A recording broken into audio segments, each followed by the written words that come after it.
My YouTube family, क्या हाल है आप सबके। आज की रेसिपी बहुत ही इजी और खाने में बहुत ही मज़ेदार है। कम मसालों में ये बहुत जल्दी बन जाती है।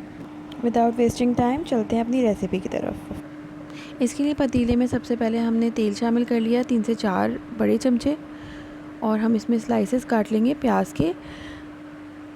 3 अदद दरमियानी साइज़ की प्याज ली थी मैंने, वो हम इसमें शामिल कर देंगे। लाइट गोल्डन ब्राउन या ब्राउन होने तक इसको फ्राई करेंगे। और साथ ही इसमें हम खड़े गरम मसाले भी शामिल करेंगे, जिसमें ज़ीरा 1 चमचा, काली मिर्च 10 से 12, लौंग 4 से 5 अदद, दालचीनी के छोटे 2 टुकड़े और बड़ी इलायची शामिल कर लेंगे 2।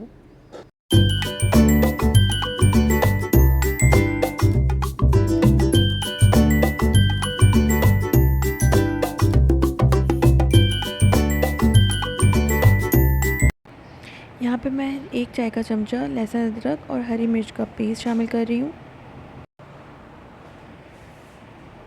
और थोड़ा सा पानी ऐड कर लेंगे।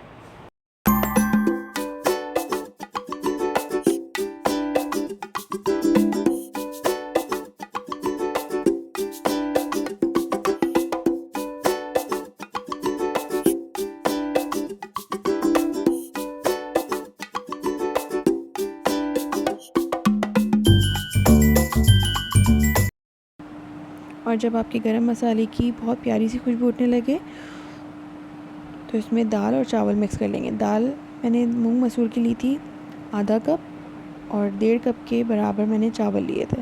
आप बराबर बराबर भी ले सकते हैं। जब आपको बहुत सॉफ्ट चाहिए हो तो आप इसमें बराबर दाल ले लीजिए और बराबर ही चावल लीजिए, तो ये बहुत सॉफ्ट बनेगी।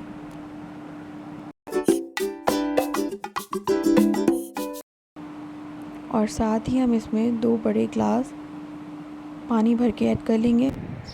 ये रेसिपी बच्चों को यूजुअली बहुत ही ज़्यादा पसंद आती है, और जो परहेज़ कर रहे हो उनके लिए भी बहुत अच्छी है।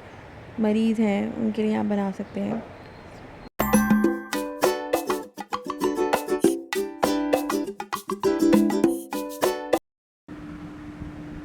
और इस स्टेज पे आके हस्ब ज़रूरत आप नमक ऐड कर लीजिए, और जब इसमें बॉयल आ जाए तो आप ढक दीजिए और इसको दम पे रख दीजिए। और 15 मिनट के बाद, 15 से 20 मिनट के बाद इसका ढकना खोलिए, और ये मज़ेदार सी, आसान सी, बहुत आसान सी रेसिपी आपकी तैयार है। Hope you like my video. अल्लाह हाफ़िज़।